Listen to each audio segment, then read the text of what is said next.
Gaelic Football on Off the Ball. With AIB, proud sponsors of the GAA Senior Football Championship. Check out #TheToughest for more. You're welcome back. 87 minutes gone in Bergamo, and it's still scoreless between Atalanta and Celtic. We'll give you a full-time score on that as soon as the full-time whistle blows.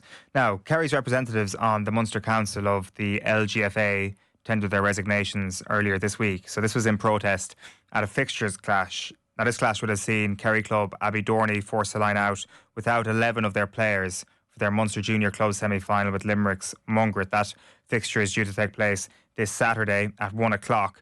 But the game clashes with Munster Camogie Club Championship games involving the Killard and Clanmorris clubs, who share a number of the same players as Abbeydorney on the football front. So to chat about this, we've got Laura Collins, who plays for both Clanmorris and Abbeydorney, on the line, and we've also got Kerry LGFA chairperson Nora Fealey on the line as well. Folks, you're very welcome to the show. And Laura, we might just start with yourself to just set the scene for us here.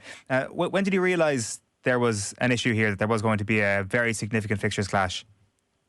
Well, we actually knew before the county final that this was a possibility, but we did approach Munster LGFA and they just told us, look, it's not an issue at the moment because you still have to win the county final, you still have to win the Munster quarter final.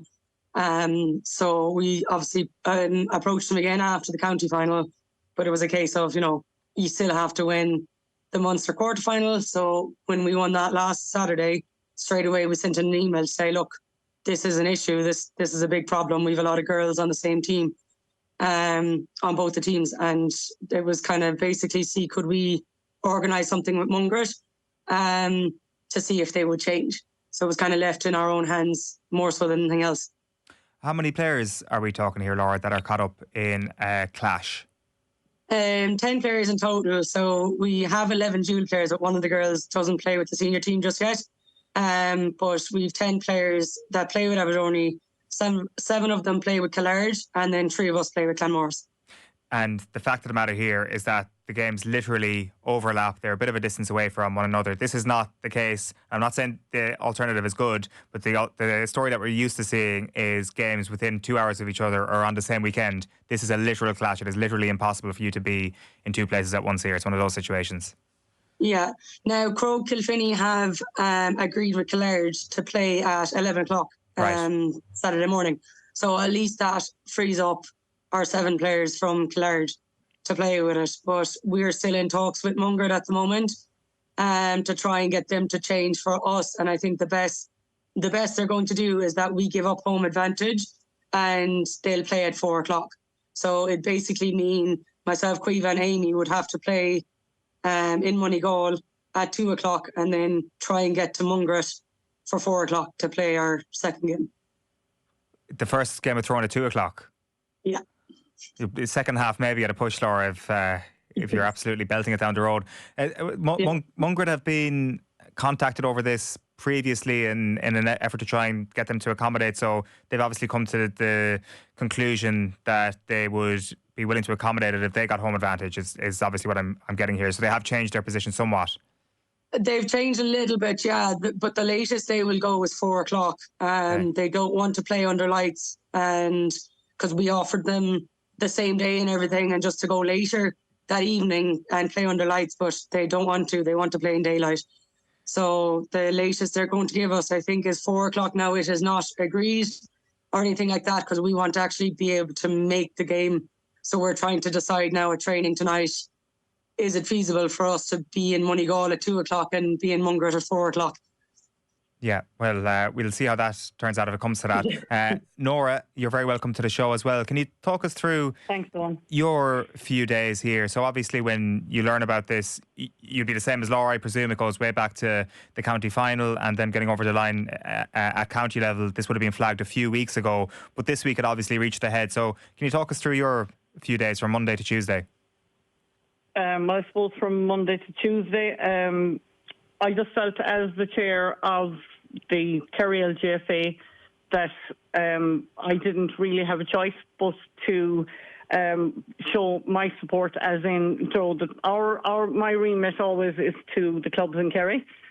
So it wasn't a difficult choice, but I felt that my situation was that I would have to step away from Munster and try to do the best we can for our clubs, including obviously Abbeydorney and the dual players as well. It's not about codes, it's about the player welfare of all the players. I mean, even the opposition teams that were told that the clubs are now trying to work with, I think it's a little bit unfair on the clubs, to be honest, that there should be more involvement from National, and Munster should be the one looking at the fixtures, not the clubs themselves. It's not the club's fault that the fixtures are what they are, and there should be assistance from National and from Munster on both codes on this. Why did you feel the need to resign then? What was the conversation that actually happened and you reached the conclusion, I actually can't stand on this board anymore? Well, I suppose it was just my own personal belief that I needed to work from within Kerry to try and see, can we sort this out? So it was just a personal decision. But obviously your colleague from the Kerry LGFA has left the Munster board as well. Was it? So what were the conversations like with Munster LGFA in the last week as you tried to sort this thing out? Obviously, not everybody was in full agreement. Well, I suppose there was. It wasn't that there was no disagreements. It was just we could do more for our clubs by stepping away and working with the Kerry executive and with the Kerry Camogie to try and sort it out. Why then is it so difficult to get things to work at a provincial level then? If you're saying that you needed to just focus on your work with your county to make the best situation occur, what's going wrong in the machinations of the provincial board level there that you can't actually make that action happen in your provincial role? Well, I suppose going forward, it's something that really does have to be looked at, that the provincial boards would sit down together when the fixtures are being made and work together and try and avoid these situations. Yeah, that's obviously where we need to get to as a sport. On a local level and from a Kerry perspective only, Laura, have you had issues like this before, or when it comes to games within your own county, camogie, women's football, it all sits together in a very nice way, that there aren't clashes like this?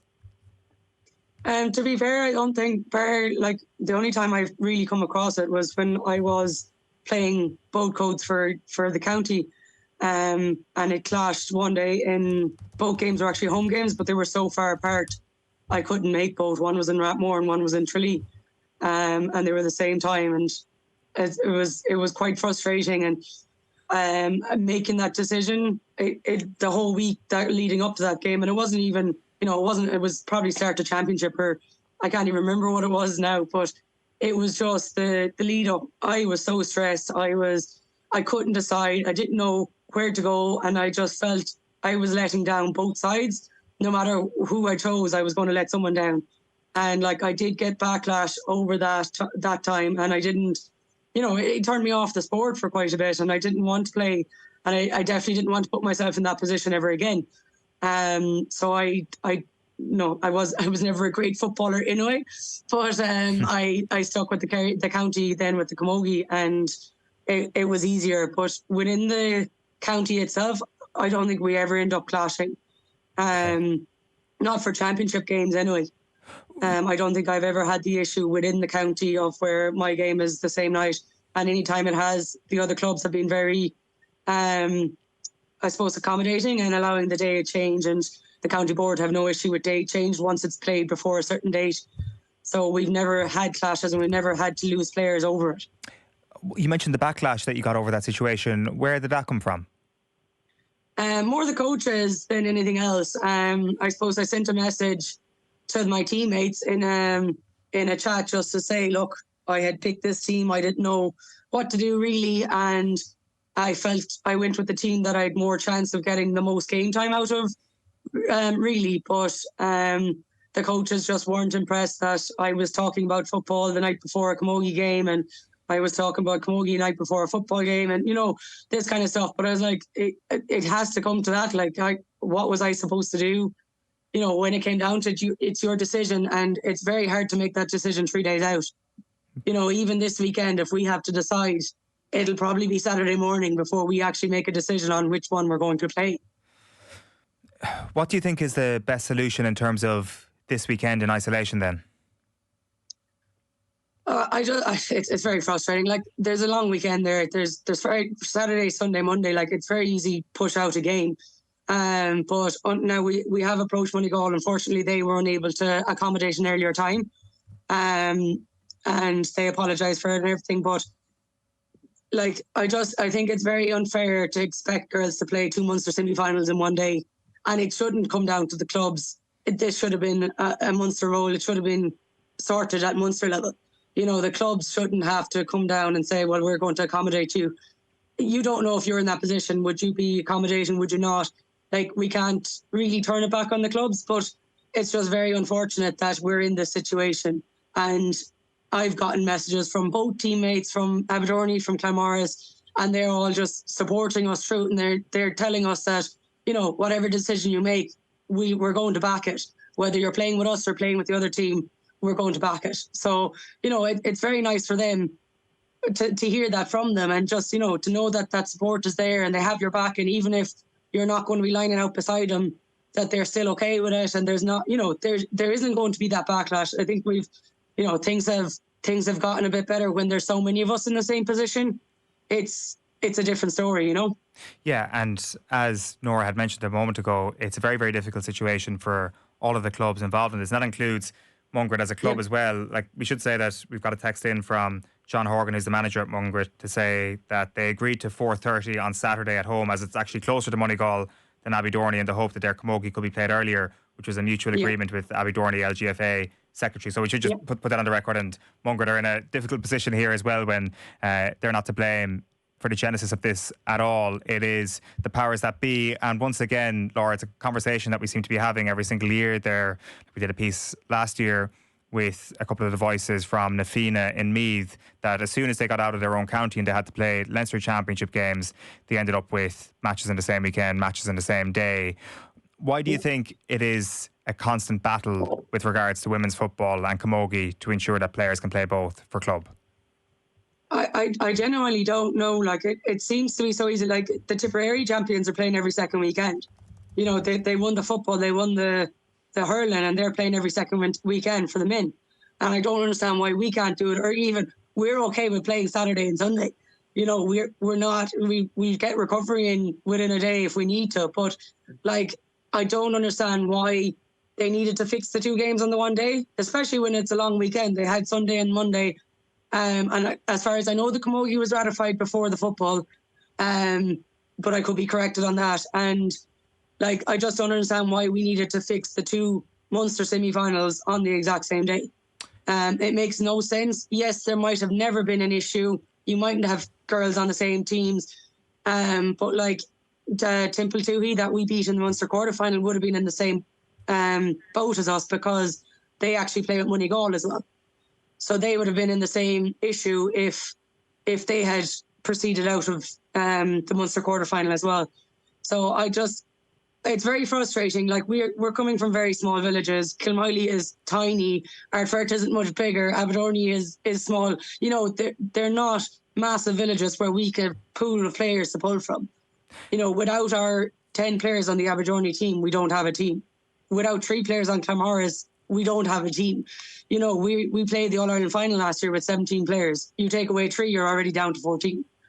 It's very frustrating for us to see that, and then, to try and make that decision, what team's going to need you the most the weekend. And like, Caoimhe, if she's to turn around and play 2 games, she's a midfielder for both of them. Like, she's going to be running crazy amount of distance over the one day. Like, yeah. So I don't know. I don't understand why the 2 associations can't come together, sit down, look at the dates, and see, right, if we have to, we play a Saturday and Sunday, but let's avoid playing the same day. It makes no sense to any of us. And when the problem was shown, I think something should have been done then, instead of leaving it to, oh, it's between you and the other club, which is very unfair on Mungret also. And, you know, they were put in this position. It wasn't like they decided this is the day we're playing the game. Yeah. You know, they were told this is the day of the game. They have their work, everything else sorted for around that date. So you can understand, and I do that. I do understand that both sides. And like, to be fair to Crow Kilfinney, it suited them to play earlier, so they had no problem moving earlier. So it's just, you know, it doesn't suit Munger to change much more than what they're changing, and we are thankful that they're changing that much, because that will hopefully allow us to at least get, you know, 45 minutes of each game. Nor, do you have any sort of way of illuminating that question that we consistently ask when these stories come up? Why can't the fixture list, why can't the calendar be better organised, and why can't the LGFA and the Camogie Association seem to get this right between the two of them? Well, I think at the moment we are learning this lesson again the hard way. But before we sit down now for 2025, I do think, and I'd be calling on again Munster LGFA, Munster Camogie, to actually sit in a room and actually physically go through the fixtures and put a plan in place that will work for 25 and forwards, so that this is avoided in the future going forward for girls that are playing both codes. Has that been a situation where they've been evasive to sit in a room? No, I'm just saying that, you know, that look, going forward, something needs to, you know, to happen, that we get more coordinated and approach to the fixtures, that they're not, you know, we're not just making standalone fixtures, and it's not that we don't consider the other codes, but the windows are tight, but we all need to sit down and work together. Why couldn't things be moved last week, or even a couple of weeks ago, when he knew that this issue might arise? But let's forget about that. Let's just focus on last week when these fixtures were confirmed. What's been the biggest barrier, Nora, to actually just getting the fixtures played on different days?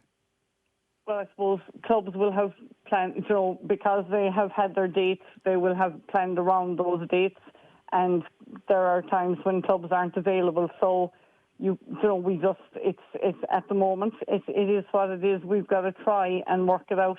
And even still, I would be encouraging Munster LGFA and Munster Camogie to come together and to see if there is any solution that would avoid 3 games and, you know, all the players playing on the same day. Now, obviously, it may not be possible with, you know, clubs having their fixtures so well in advance. But maybe still just sit down and explore every avenue before the weekend. And what would persuade you and your colleagues in your county to retake your position on the Munster Council of the LGFA? I prefer tonight to just stick to the question about the players and the games, and I would look at that somewhere down the line. Fair enough, but it obviously is a headline-grabbing thing when people resign off a fairly powerful board.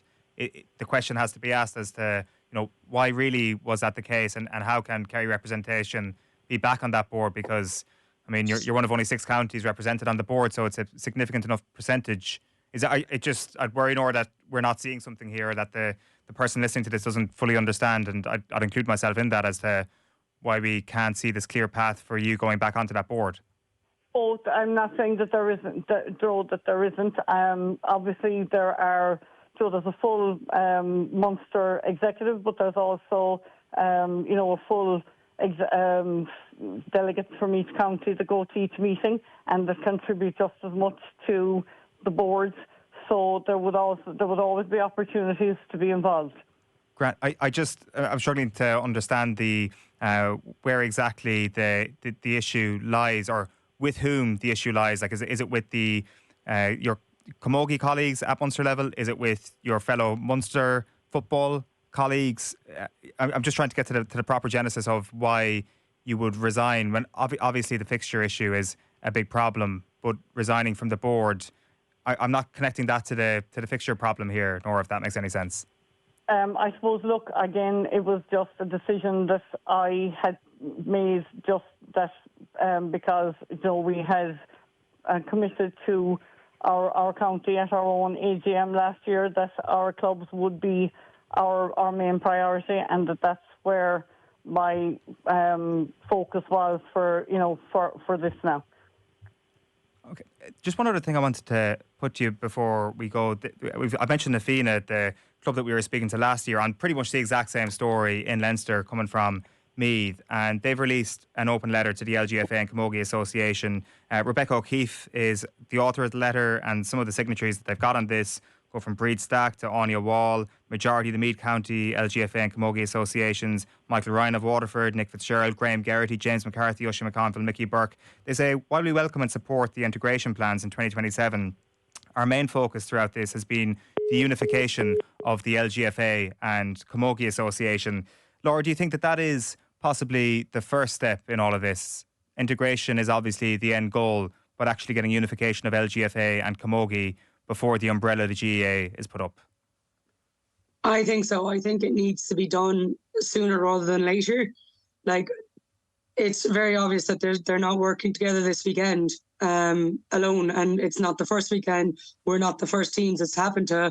We're probably the biggest number it's happened to, but like it's not something new, and it just seems like they don't want to work with each other. Like, there should be some plan that if the games clash, okay, football has to change this time, maybe Camogie has to change next time, or something, that if players are put in this position that we have a plan B, that this game can change to this date, or one changes this time, the next one changes the next time, whatever it is, they just need to be able to actually work together a small bit better. I don't think they are at the moment, and I think everyone has seen that this weekend, and we didn't get an awful lot back from them when we did approach them just about changing things. It was a bit of it was slow. Everything was slow coming to us. We weren't sure what was happening for a long time.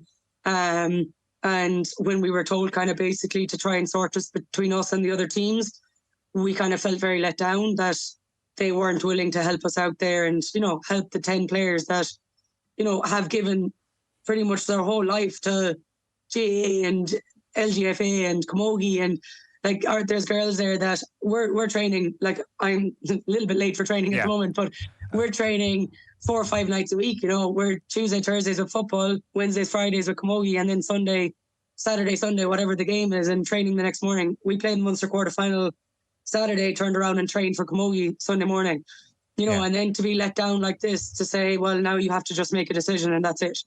Listen, Laura, I know you are late for training this evening. Thanks so much for your time, and very best of luck with whatever the outcome is this weekend. Thanks a million. Brilliant. Thanks so much. That's Laura Collins of Abbeydorney and Clan Morris playing in Munster semi-finals this weekend. We're going to take a quick break and we'll get to your texts next. Gaelic Football on Off the Ball. With AIB, proud sponsors of the GAA Senior Football Championship. Check out #TheToughest for more.